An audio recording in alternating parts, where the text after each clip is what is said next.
empreendedor, do empresário, além da resiliência, além de ter que absorver esses impactos e mudar a sua estratégia, exige que ele tenha uma visão clara do negócio e que tenha pé no chão. Muita gente acaba desistindo muito rápido, o imediatismo não acontece no empreendedorismo, tem que ter persistência, tem que ter a tal da resiliência em si para se manter.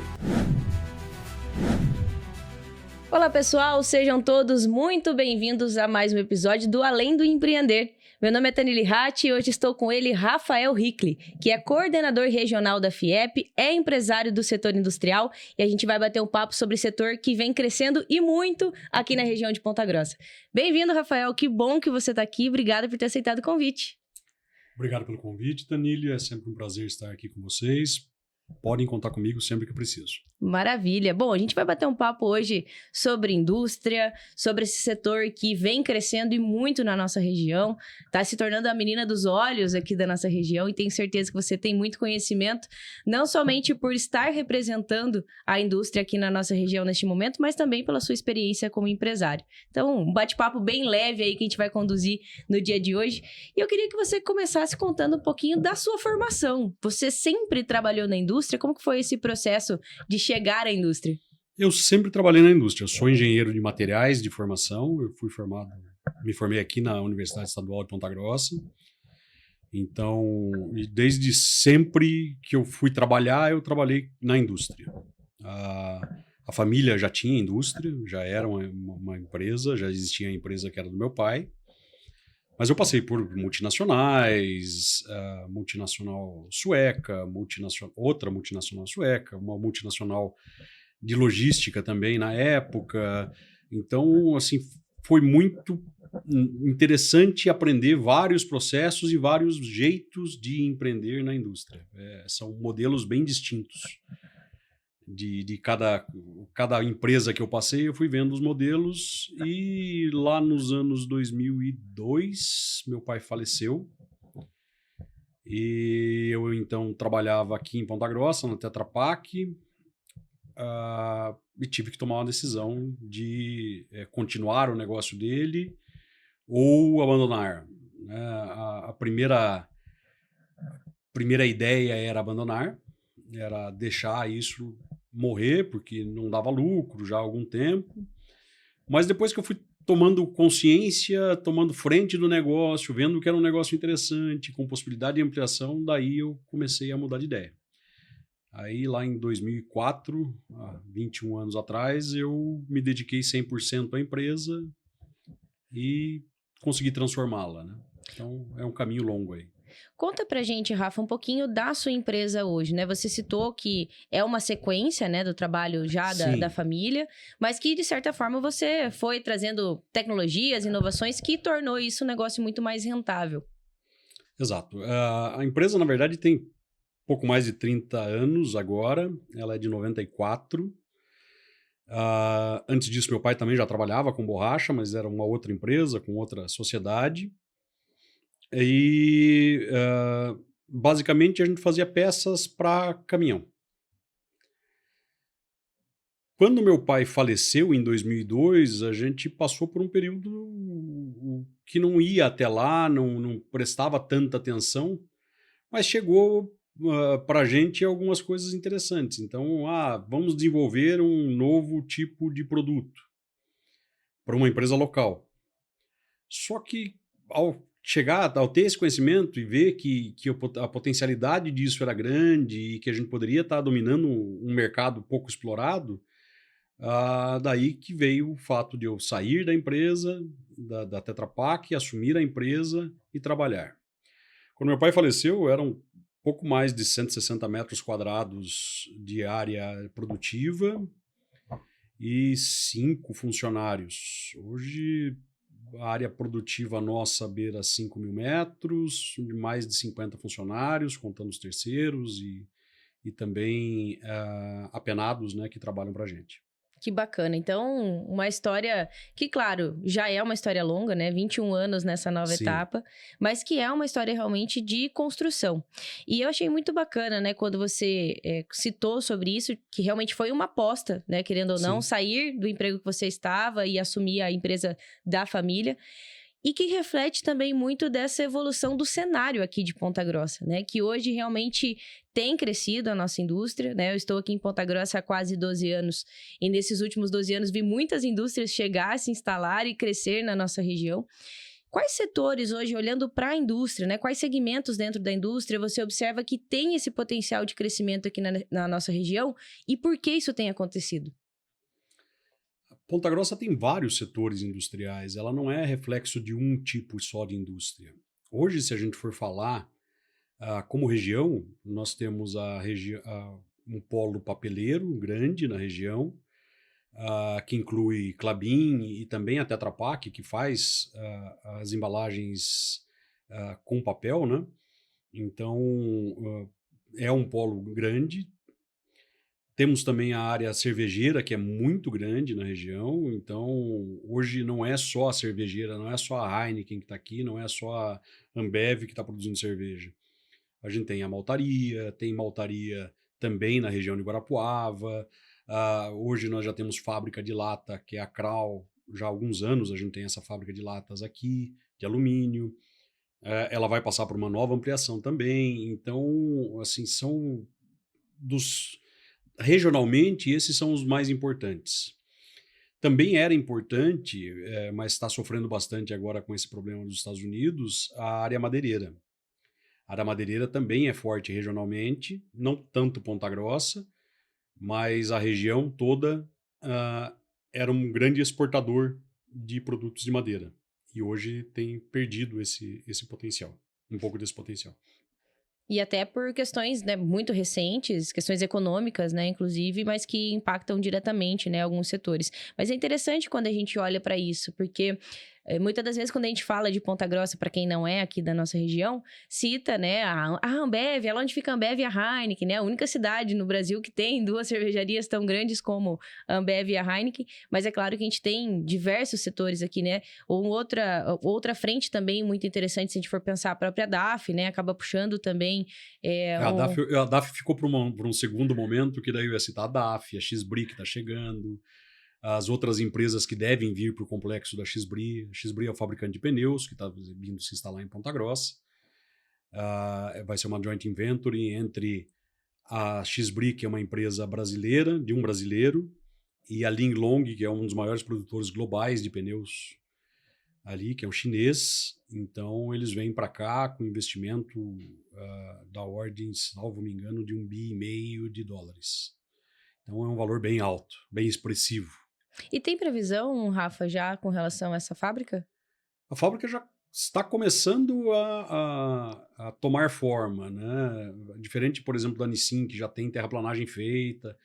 A Xbri vai começar a terraplanagem agora, ela está tendo que fazer algumas adaptações aí de projeto, porque também temos um contorno novo saindo na cidade, e esse contorno, da maneira que está sendo escolhido, está ficando exatamente no terreno que é da Xbri.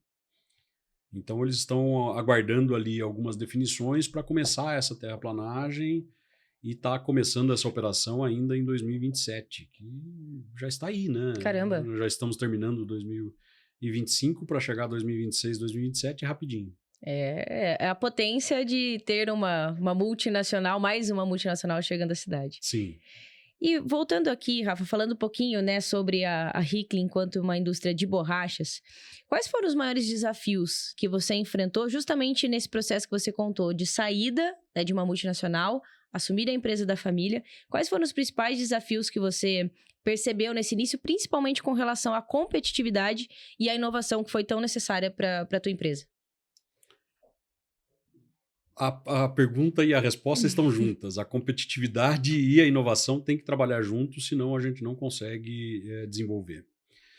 Inicialmente, eu não conseguia aumentar a produtividade e me preocupar com a minha competitividade e inovação de processos. Eu tinha que aumentar a capacidade produtiva para atender o mercado, e isso foi um dos erros que aconteceram, porque eu deveria ter buscado um pouco mais de ajuda e tentado focar na melhoria junto do processo, junto com o crescimento da empresa. Mas por problemas até financeiros à época e tudo mais, a gente tinha essa limitação de ampliação ali. Ou eu trabalhava para ampliar a produtividade, ou eu trabalhava para aumentar, para melhorar o meu processo produtivo. Então, esse é um desafio, mas a competitividade, quando você está trabalhando hoje no mercado que é globalizado, né, que você tem concorrentes que não precisam estar na cidade de Ponta Grossa ou mesmo no estado do Paraná, né? A gente divide uma área geográfica pequena com concorrentes, mas o concorrente pode estar lá em Minas Gerais, pode estar na Bahia, pode estar em São Paulo e vai concorrer com você no Brasil inteiro e no exterior também.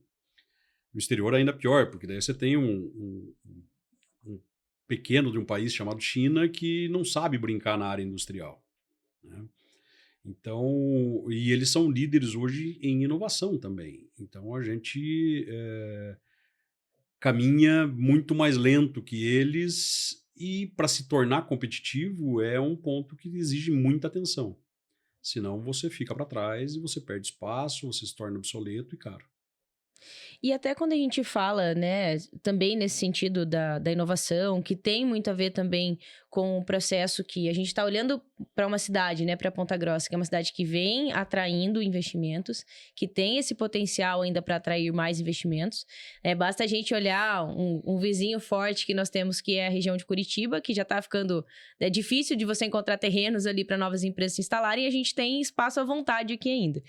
E aí é justamente nesse aspecto que a gente ouve muito que Ponta Grossa está se tornando, né, essa nova menina dos olhos para a indústria, mas a gente também ouve, principalmente aqui na cidade, né, e nós enquanto setor produtivo, essa discussão da infraestrutura. O que ainda falta para Ponta Grossa para que a gente realmente consiga atrair mais indústrias, mais multinacionais, né, empresas que com certeza têm um nível de exigência também antes de escolher onde vai se instalar? Então, a infraestrutura sempre vai ter que crescer. Ponta Grossa mudou muito dos últimos anos, a gente tem uma nova era praticamente aí em asfalto, por bairros, que antes você não passava porque era terra, então a gente consegue desviar. Mas o investimento em infraestrutura sempre terá que ser feito.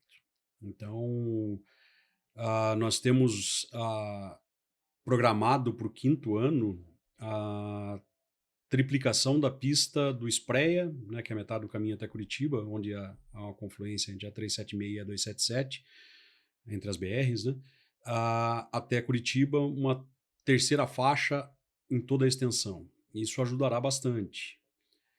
O pessoal fala, né, e antigamente eu levava 1 hora para chegar em Curitiba. Não dá mais para pensar em 1 hora, a gente pensa em 1h30, 2 horas, dependendo, eu vou para o aeroporto, tem que sair 2 horas e meia antes do período para poder fazer. Então, o Paraná tem crescido e a gente precisa melhorar a infraestrutura. Infraestrutura logística é importante também para a gente sair do estado, mas a infraestrutura interna também é importante. A gente não pode chegar ao ponto de demorar lá, vou exemplificar, por favor, não sei se é isso que ocorre, mas 1 hora para chegar de uma DAF até o centro da cidade, ou do distrito industrial até o centro da cidade. Isso é impraticável para os padrões do pontagrossense, que está acostumado não, é aqui do lado, em 10 minutos eu estou em qualquer lugar da cidade, ou 15 minutos. Então, quanto mais gente, mais poder aquisitivo, porque a indústria paga relativamente bem, né? Não é o maior pagador aí, os serviços pagam melhor, mas a indústria é o segundo melhor pagador. A gente injeta hoje só em Ponta Grossa 1,1 bi, mais ou menos, 1,1 bi, 1,2 bi de salários anuais. Então é um valor considerável para a região, né? E que movimenta toda a economia. Então, esse lado da infraestrutura local também terá que ser visto. Mas a gente vai precisar de aeroporto, a gente vai precisar do Porto Seco, que é tão falado, né? E outras infraestruturas aí, ferrovia, a gente vai ter que repensar em breve. A gente já tem que começar a pensar, poxa, vai sair agora um contorno rodoviário. Será que não é momento da gente estar pleiteando também um contorno ferroviário e tirados da cidade essas linhas de trem que atuam hoje e elas têm restrição de horário para passar e tudo mais? Será que é contraprodutivo a gente manter essas linhas aqui ou a gente tem que pensar, não, vamos só fazer pontilhão, túnel e a gente vai mudar o trânsito sem precisar passar ali? Né? Tem quilômetros e quilômetros de ferrovia dentro da cidade. Isso, por um lado, ajudou a crescer, por outro, atrapalha hoje, né? O trem não pode buzinar de madrugada porque vai acordar a metade da cidade. Então tem esse lado também que a gente vai ter que começar a planejar. Então, quanto mais a gente crescer, mais a gente vai ter que pensar na infraestrutura de modo geral. Isso acho que é cíclico e não tem como encerrar em algum momento. Vai crescer, vai vir uma nova indústria? Peraí, então está vindo a XBRI. A XBRI vai movimentar 3.500 pessoas diariamente na sua planta. Como isso vai impactar no trânsito da Avenida Visconde Mauá? Um exemplo, né? Então isso já tem que ser pensado. É lógico, a prefeitura já está pensando em alguns casos, em como fazer, mas ainda exige muito planejamento também. O desenvolvimento ele sempre vai estar acompanhado dessa necessidade de mudanças, né? É realmente Sim, como você trouxe o exemplo, né, da ferrovia, é uma locomotiva. Assim que vem um grande investimento, acarreta, né, diversas mudanças e sim. necessidades. A gente vai precisar ver, por exemplo, como a saúde vai se comportar, porque Ponta Grossa, hoje nós somos 22 mil empregados na indústria. Nós estamos falando que 3 ou 4 empresas que estão chegando em Ponta Grossa, que ainda não contrataram ou que estão começando a contratar, vão ter 5 mil empregos. É um quarto. Então, um quarto, 25% do total, será replicado nos próximos 3, 4 anos. Da onde vai surgir essa mão de obra? A gente vai ter que trazer mão de obra de fora, possivelmente. Um tanto vai vir de fora, um tanto vai vir das pessoas locais. Lógico, a gente pretende treinar e dar. Eu acho que é uma das exigências, inclusive, que se empregue mais pessoas locais e não traga tanto de fora. Mas vai ter que vir gente de fora também. E daí vai precisar de casa, vai precisar de transporte público, vai precisar de saúde. Como isso vai ser feito? Né? E daí, com saúde tem segurança, e tudo vai tendo que aumentar, e tudo vai ter que ser planejado. Não, fantástico, né? Esse olhar realmente que é um olhar estratégico, né? E é bacana a gente estar justamente falando, né, sobre esse aspecto da contratação, porque é um dos fatores que a gente trouxe aqui, né? A importância da mão de obra qualificada. E a gente sabe, né, que a FIEP tem esse olhar, tem esse cuidado, né? Tem trabalhado isso através, né, do Sistema S como um todo, mas tem olhado para isso, trazendo capacitações, trazendo, né, novas formações também. E eu queria que você comentasse um pouco sobre isso, de quais são as soluções, né, enquanto FIEP, enquanto regional, que vocês estão pensando justamente para atender esse processo de expansão que a gente está vendo não somente aqui em Ponta Grossa, mas nos Campos Gerais como um todo. A FIEP, através do SENAI, né, que é o Serviço de Aprendizagem Industrial, basicamente, atua fortemente na área de qualificação. Então, há várias carretas com vários cursos que passam pelo Paraná inteiro. Ponta Grossa tem uma unidade de Senai, ela é referência para algumas coisas, então ela tem, por exemplo, hoje ela recebe gente do Brasil todo para fazer treinamento da DAF. Então, de mecânica de caminhão passa por Ponta Grossa. A boa parte, antigamente era todo o curso aqui, hoje é dividido em dois lugares, um pouco em Ponta Grossa, um pouco em São Paulo. Porque também nós também estamos sem aeroporto, que é um problema para o deslocamento das pessoas. Também tem uma área para panificação, para mineração, aqui também é uma referência, então aqui há estudo mineral de todo o Paraná, vem para a unidade de Ponta Grossa, no Senai. Então também é um outro ponto forte, e tem outros, metal mecânico também é muito forte na região, que tem treinamento. Isso de uma maneira geral, tende a melhorar a nossa mão de obra, a qualificação da mão de obra. Mas sozinho o Senai, a federação não consegue atuar. Então a gente tenta atuar também via governo municipal e estadual para trazer alguns cursos para cá.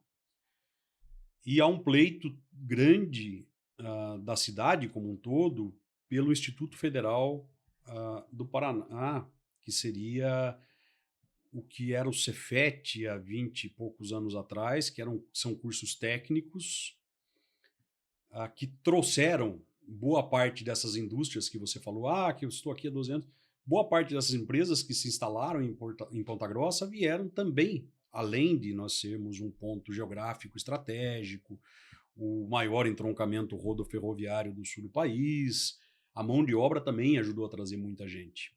E para a gente continuar atraindo os nossos novas empresas, a gente vai precisar investir cada vez mais em qualificação. Então, é um dos pontos que a gente tem trabalhado. Então, o Senai atua de um lado, junto às empresas, para fazer os treinamentos. A gente busca também, a prefeitura, já na gestão, no ano passado, liberou pouco mais de R$300 mil em cursos do Senai para a população em geral. Então, até cursos de empilhadeirista, mas não só isso, mas para colocação de piso de azulejistas para construção civil. Foi feito o curso, foi feita uma turma exclusiva, inclusive, para mulheres, num programa específico da prefeitura de mulheres em vulnerabilidade, perdão, vulnerabilidade social, né? Ela tinha problemas familiares e tudo mais, então foi dado esses cursos para fazer. Então, não só a prefeitura fez, mas a própria federação ajudou, os sindicatos ajudaram, o próprio núcleo das indústrias pela associação comercial também ajudou a financiar isso, para que os pontagrossenses começassem a ter mais qualificação.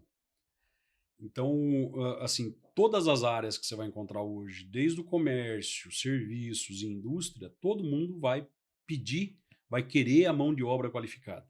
E ela hoje não existe. Então, a gente precisa mudar um pouco o conceito, mas também incentivar os nossos jovens a estudar, a procurar esses cursos, para que já saiam na frente dos demais e entrem em empresas melhores, mais qualificadas, que pagam melhor, que vão ter melhores benefícios, e daí você consegue melhorar toda a tua vida a partir disso. E esse é um ponto muito importante, né? Quando a gente fala da mão de obra, que realmente é uma via que caminha lado a lado. A gente precisa ter oportunidades, e a gente está vendo aqui, você trouxe excelentes exemplos que mostram que as oportunidades, elas existem, mas a gente também precisa conseguir conscientizar a população da importância, né, de buscar também por essa capacitação, por esses treinamentos, para que de fato a gente consiga também ofertar isso, né, de forma mais objetiva e mais qualificada para quem está chegando, que é um ponto muito importante para que a gente, como você falou, a gente vai precisar trazer pessoas de fora, mas que a gente não tem que trazer tanta mão de obra de fora, né, e existem com certeza pessoas muito capacitadas aqui ou querendo se capacitar também aqui em Ponta Grossa. E falando um pouquinho sobre gestão, que é justamente o principal ponto aqui dentro do nosso podcast, a gente está sempre trazendo essa questão da visão mais estratégica.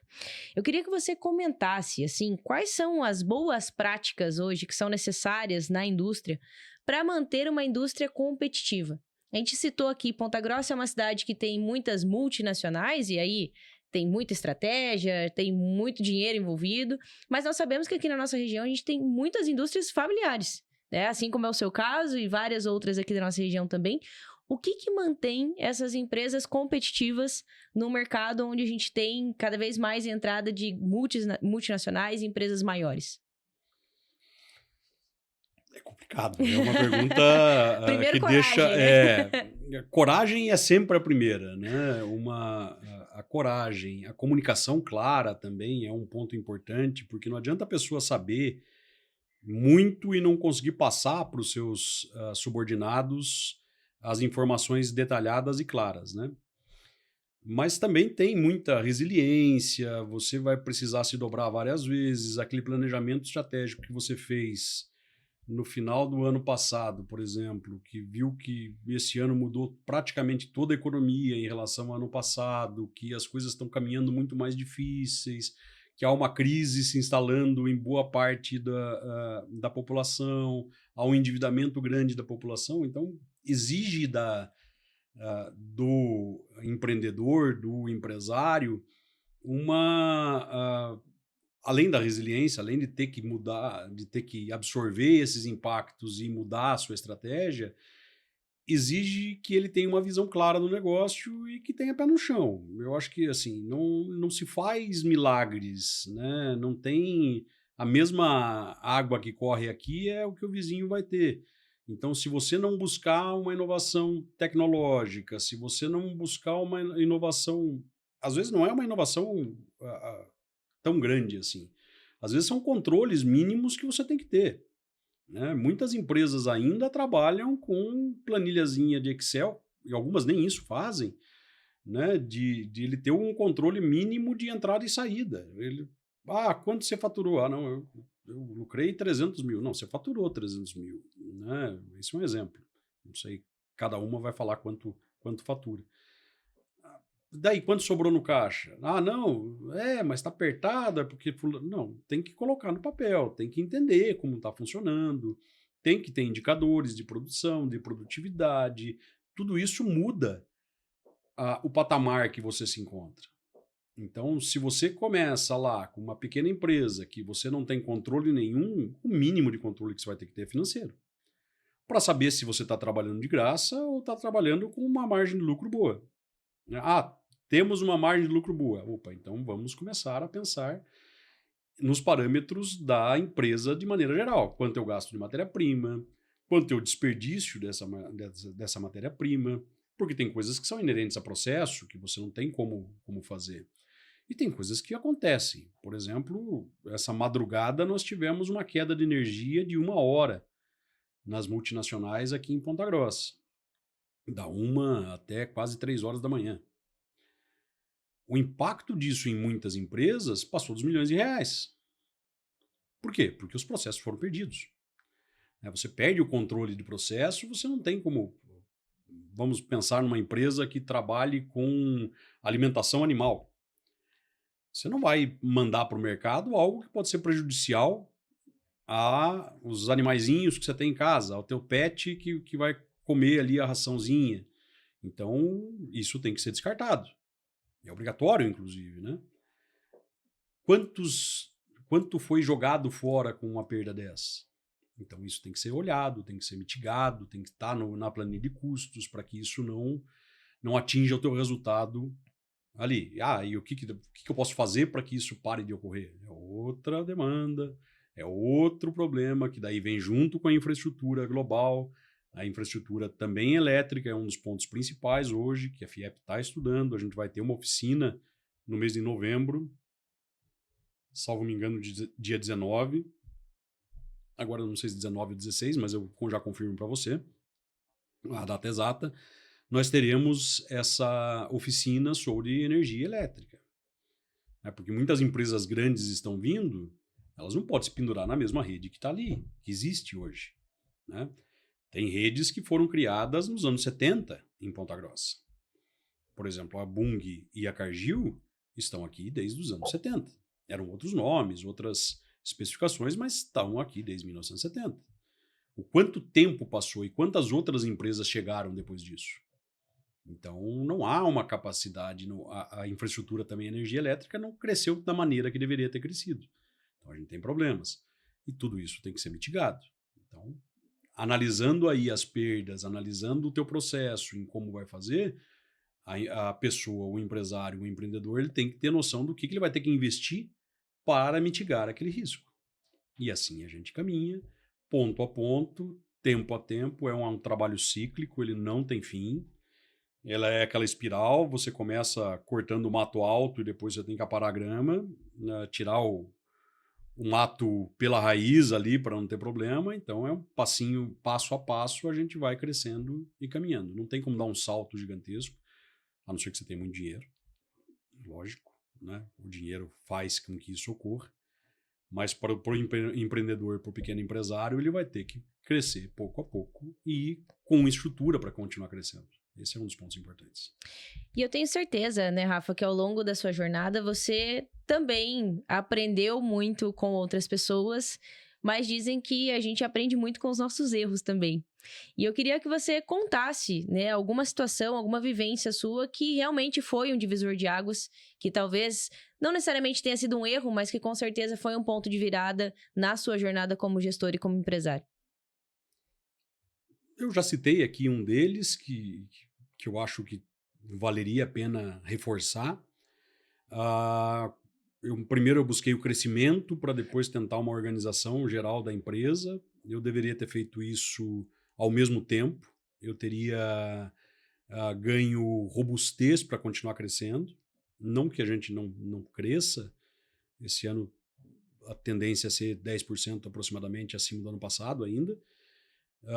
Mas o mercado está ficando mais difícil, né? Então, esse seria um dos pontos. Eu acho que crescer sem se preocupar com um controle maior da empresa foi um erro meu inicial, porque eu também não esperava que a empresa crescesse tanto. Eu não esperava que a gente faturava lá algo em torno de $2.000 mês para a gente tentar manter no mesmo patamar. Hoje a gente está falando em quase 500 mil, $400.000. Então é uma diferença gritante entre faturamentos. Então, quando você está perdendo sobre R$ 100, tudo bem. Agora, quando você está deixando ou perdendo sobre 1 milhão, é muito dinheiro envolvido, você acaba tendo problema. Então, essa é um dos pontos. Eu acho que se eu pudesse voltar atrás, eu voltaria nisso, mudaria esse ponto em específico. Mas também me ajudou a mudar a minha visão estratégica, a minha visão de pessoa, né? Investir mais em pessoas, pessoas qualificadas, não só querer treinar a pessoa do zero, porque a empresa pequena tem esse lado, ela vai querer treinar porque em teoria é mais barato. Então, às vezes você precisa olhar que você está errando, reconhecer esse erro, investir mais no profissional um pouco melhor qualificado e tocar a vida. Então, eu acho que como exemplo para todos, esse é um dos principais. Lógico, teve erros e acertos de todas as maneiras possíveis.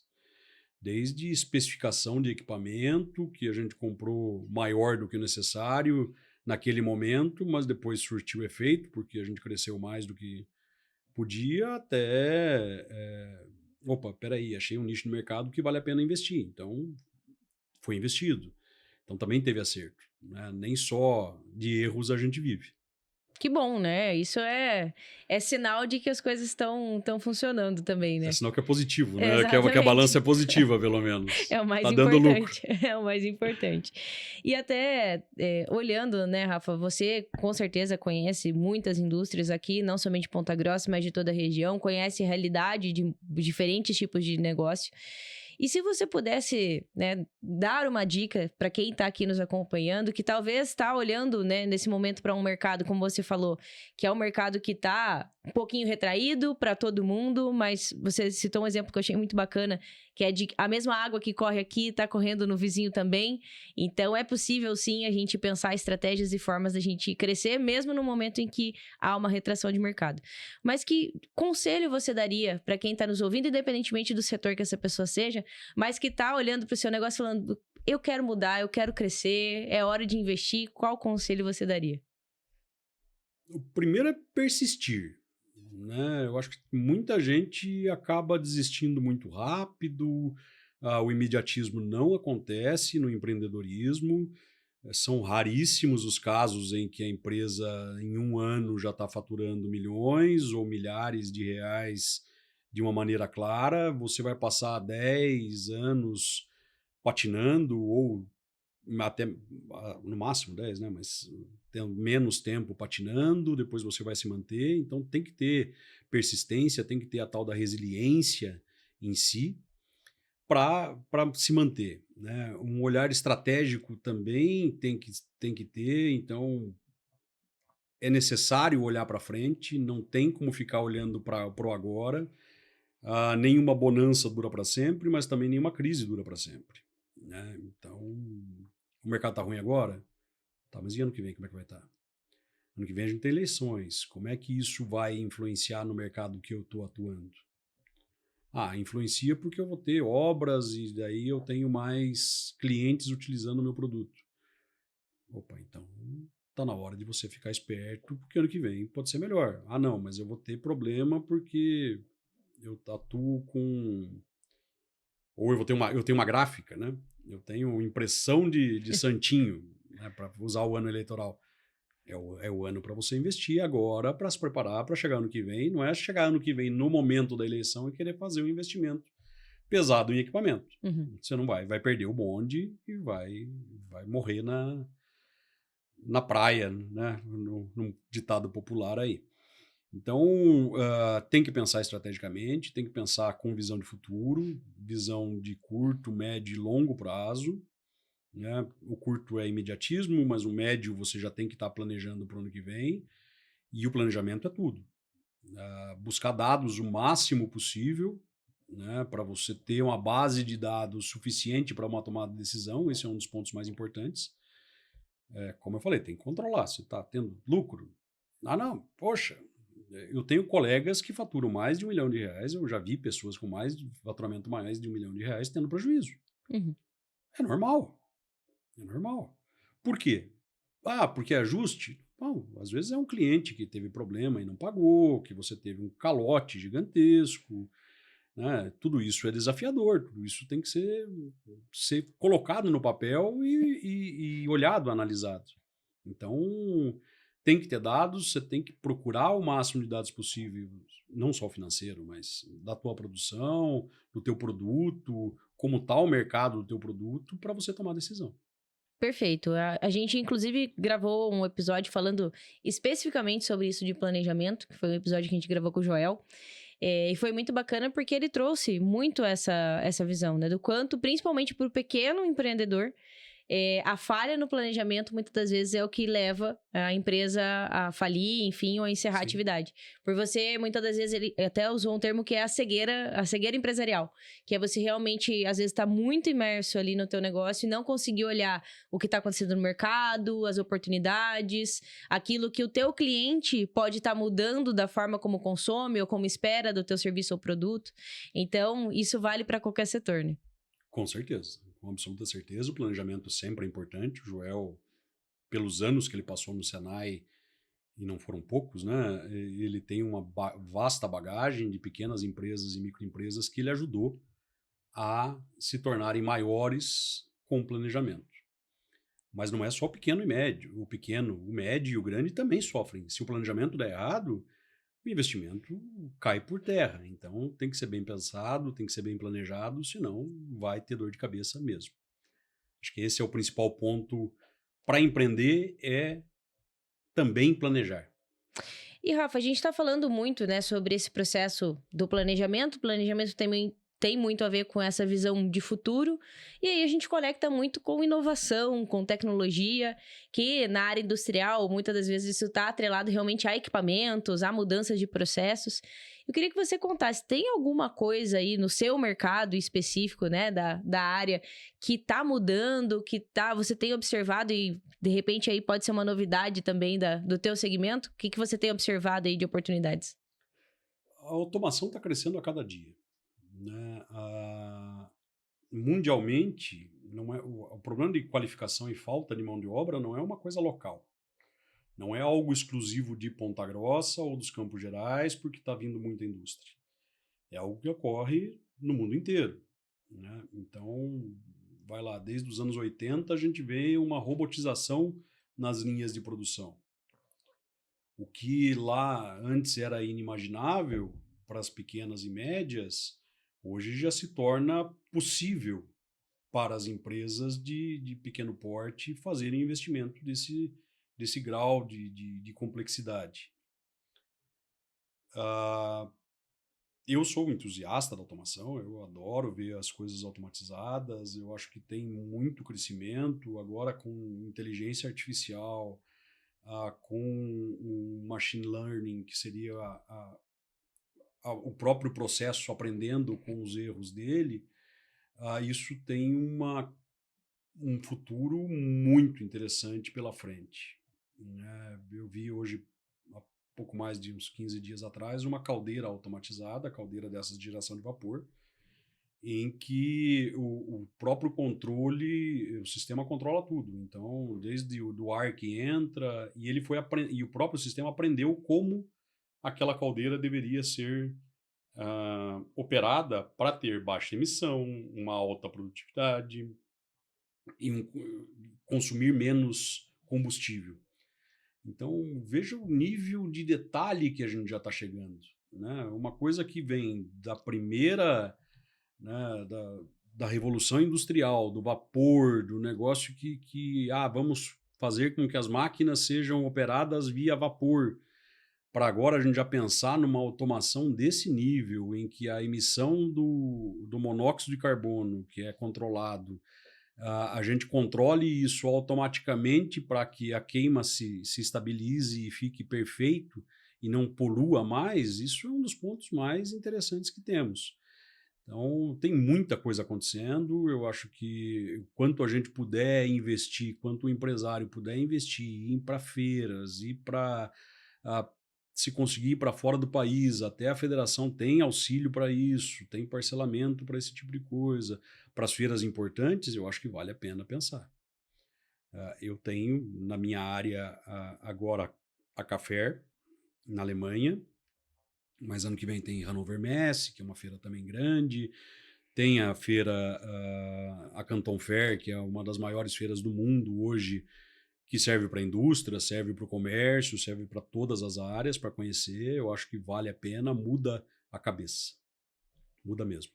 Fantástico. A gente sabe, né, da importância de realmente sair, né, do nosso mundinho também. A gente sabe que o dia a dia em qualquer empresa, a gente mergulha naquilo, a gente vai vivendo aquilo, e muitas das vezes a nossa dificuldade de encontrar uma solução tá justamente no fato da gente não conseguir sair desse mundo tão imerso que a gente tá. E às vezes é uma conversa, a gente fala muito sobre isso, né? O Rafael também é diretor lá na CPG, a gente também compartilha desse ambiente. E o quão importante é isso, a gente conversar com setores diferentes, com empresários diferentes, porque muitas das vezes a solução nem sempre tá necessariamente no meu setor, mas é um insight de algo que a gente tem, de uma experiência que o outro tem, que a gente consegue também encontrar novas alternativas. Isso é muito, muito importante. Com certeza. O associativismo também é muito importante. Quanto menos o empresário se isolar, melhor para ele. Eu acho que esse é um ponto que também... do que você fez de errado no passado, né, dos pontos de virada, esse também é um. Eu deveria ter participado mais de uma CPG jovem na época e buscado entender melhor para estar melhor hoje, do jeito do crescimento da empresa, aproveitar o ensinamento dos outros. E essa é uma grande oportunidade, né?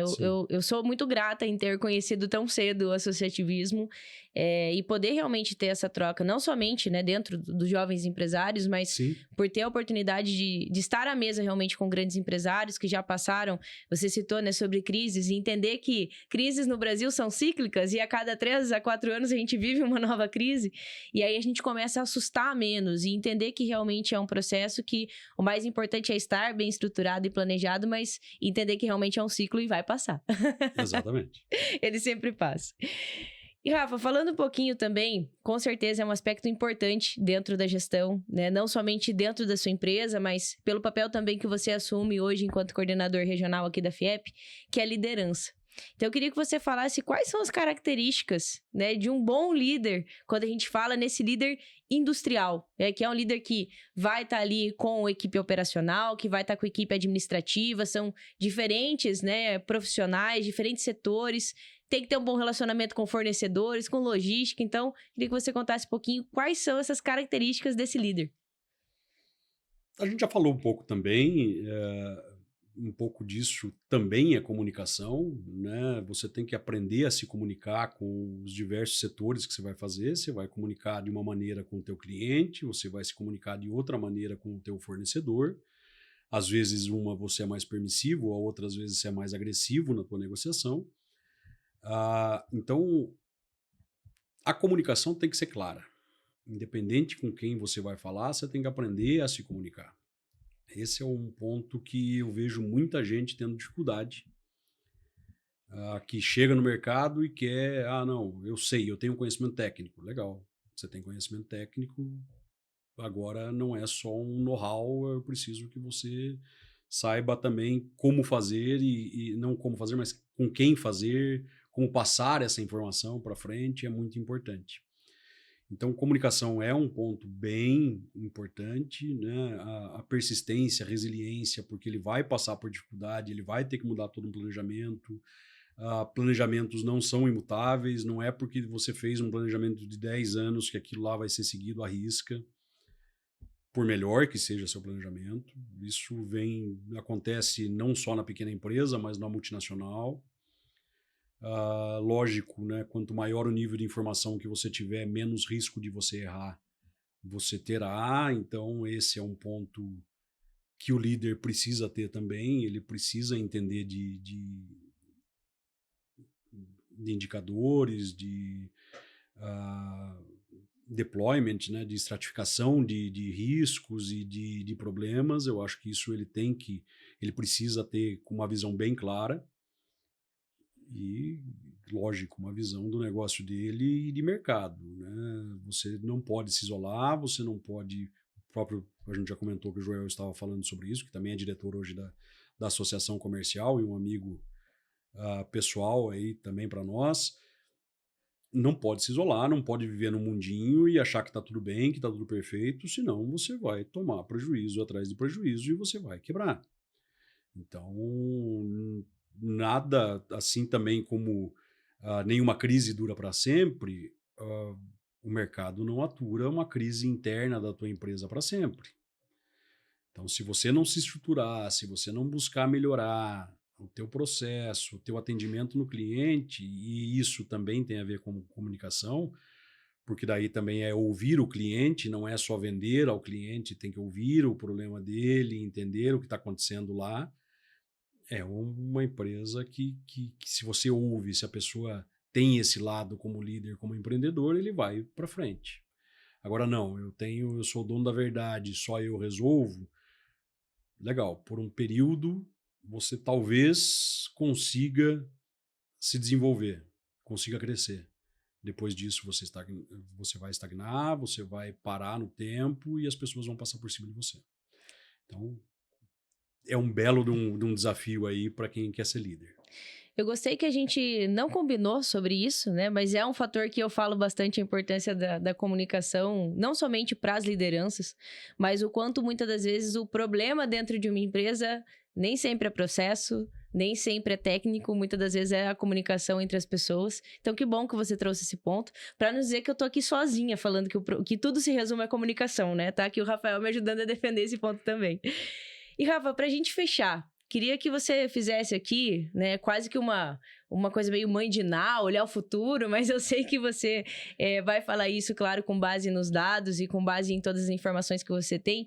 Mas como que você enxerga o futuro da indústria aqui em Ponta Grossa, se a gente for pensar os próximos 10 anos aqui da nossa cidade?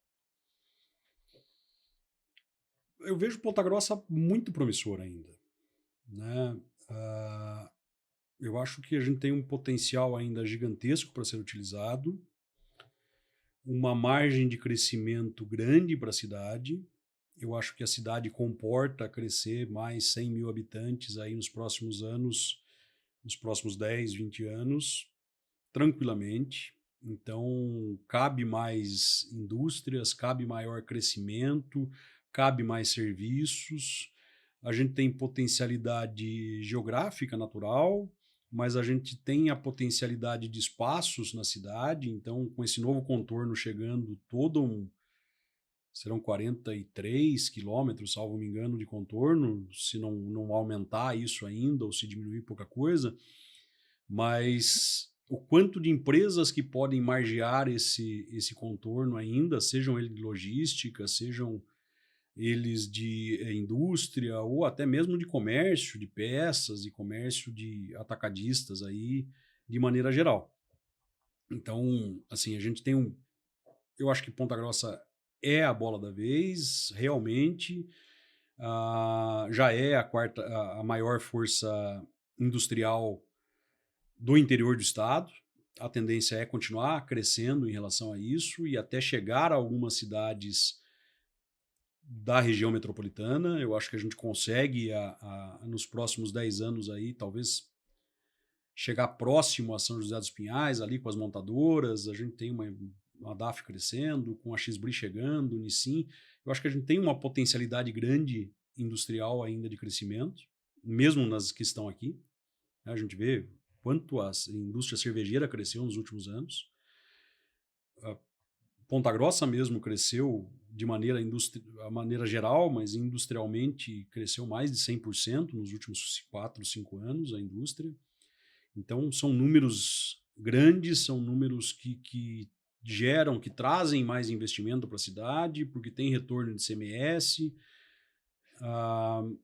Esse ano, mais de 300 milhões, para o ano que vem, né? Mais de 300 milhões de reais vão retornar de ICMS para Ponta Grossa, e aproximadamente uns 70% disso, um pouco mais, 210 milhões, aproximadamente, vem diretamente da indústria. Então, isso também se transforma em benefício para toda a população, e a gente tem que continuar crescendo em relação a isso. Então, eu acho que buscar esse desenvolvimento industrial é um fator preponderante e que a gente terá. Assim, vamos lá, é para ser um dos maiores fabricantes de pneus do mundo se instalando numa cidade como aqui. O que vai movimentar de caminhões por dia, o que vai ter de matéria-prima que vai ter que estar aqui do lado, então armazém logístico para a matéria-prima deles, para o fornecedor deles estar mais perto do que São Paulo, para não deixar eles na mão, porque vai rodar 24 horas por dia, 7 dias por semana, 360 e tantos dias no ano. Então, tudo isso tem que ser pesado e pensado. Mas também tem desafios em relação a isso. Eu acho que a gente já pontuou alguns ou vários aí que a gente vai ter que trabalhar. Mas eu vejo com empolgação Ponta Grossa. Eu sou um empolgado, eu não sou pontagrossense, sou um pontagrossense por adoção também. Eu sou paulistano, mas moro aqui com a minha família há muito tempo, né? Não vou falar mais de 40, porque daí já me entreguei. Mas eu vim para cá pequeno, tive contato com outras empresas, mas assim, é totalmente diferente a cidade. A cidade hoje é pujante, ela tem como crescer, ela tem uma perspectiva de atrair mais investimentos. O complexo da Xbri não vem só uma empresa, deve vir aí 5, 6 junto com ela, que também é um parque de 6 milhões de metros quadrados, em que uma única empresa vai ocupar 1 milhão. Então ainda sobram 4 milhões e meio de metros quadrados aí, ou 5 milhões, para mais empresas. Então é muita gente podendo chegar. Há um indício de capital chinês vindo mais para o Brasil nesses próximos anos, então também a gente deve receber uma parte disso, porque está à frente, porque já vai sediar uma empresa com capital chinês. Mas assim, a gente tem capital sueco, a gente tem capital americano, nós temos capital que é a DAF, nós temos a Tetra Pak, que é sueca, nós temos outras empresas aí, a Continental é alemã. Então são várias empresas, várias partes do mundo podendo injetar dinheiro na região e no Brasil. E Ponta Grossa está num centro bom de desenvolvimento, porque a gente tem terrenos, não diria sobrando, mas a preços justos. Nós temos aí uma infraestrutura logística com potencial de crescimento, e a gente vai continuar brigando por esse crescimento, tanto via associação comercial quanto via federação, para que isso ocorra de uma maneira que comporte o crescimento da região. E a gente vai estar buscando novos investimentos também. A gente sempre está atrás do aeroporto, sempre. Mês atrás aí nós entregamos o projeto do Porto Seco para a Receita Federal, então foi feito aí em parceria via CPG Conselho de Desenvolvimento, Federação das Indústrias, e entregue, feito pelo Sebrae e entregue ali para a Receita Federal, né? Então, a gente espera que esse processo também já tramite, e isso abre mais perspectivas para novas empresas estarem chegando. Então, Ponta Grossa vai crescer muito ainda.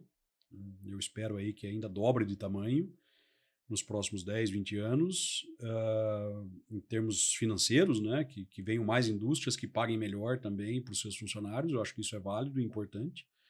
E tirar a pessoa da pobreza. Então, a gente vai ter uma pujança industrial, um comércio sendo fomentado por essa indústria que vai pagar melhor, e serviços naturalmente vai junto, né? Então a gente tem muito a crescer, eu acho, a gente tem um belo desenvolvimento e espero que a gente consiga aproveitar essas oportunidades que estão chegando. Com certeza, esse foi um episódio onde a gente trouxe muita informação, muitos dados e uma projeção muito positiva daquilo que a gente espera, e tenho certeza que tem trabalhado muito para que isso de fato se torne realidade, né, Rafa? Vou deixar aqui o microfone aberto para que você possa deixar uma mensagem final para o pessoal, como o pessoal pode te encontrar, enfim, para bater um papo também na sequência aqui do nosso podcast. Bom, eu vou deixar o contato basicamente da ACPG. Procurem via ACPG, eu acho que lá vocês conseguem todos os dados, eu acho que é o mais fácil para buscar, mas tem a Federação das Indústrias que podem estar procurando, e daí eles vão encaminhar para mim as dúvidas. Dados é a minha praia, é onde eu me sinto confortável de atuar, então é onde a gente busca para ver o crescimento real da cidade. É um trabalho grande e importante que a gente tem feito aí nos últimos anos, mas que tem muito ainda a fazer e a colaborar. Então, aos empreendedores, empreendam, busquem ajuda no associativismo também, busquem outras pessoas, trocar informações. Você não está falando com o teu concorrente, você está falando com pessoas que já passaram, às vezes, por o que você está passando, ou que já viram aquilo acontecer em outros mercados, que podem te ajudar. Então, são pontos aí para você conquistar e melhorar. E, logicamente, você vai crescer um degrau de cada vez. Você não ache que unicórnios são encontrados todos os dias em todas as cidades do país, que você tem uma ideia mirabolante, você vai ter que galgar degrau a degrau e conseguir conquistar. Eu acho que esse é o ponto fundamental do empreendedorismo.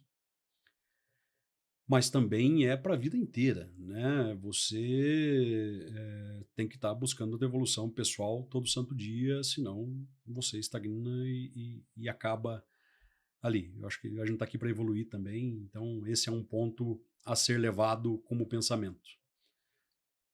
Fico à disposição sempre que precisarem de mim, estarei aqui como representante das indústrias ou como empresário. Mas invistam em Ponta Grossa e na região, que vale muito a pena. Maravilha, Rafa. Obrigada pela sua participação, e eu agradeço também a você que nos acompanhou em mais um episódio do Além do Empreender, o seu podcast de visão estratégica. Um super abraço e até mais!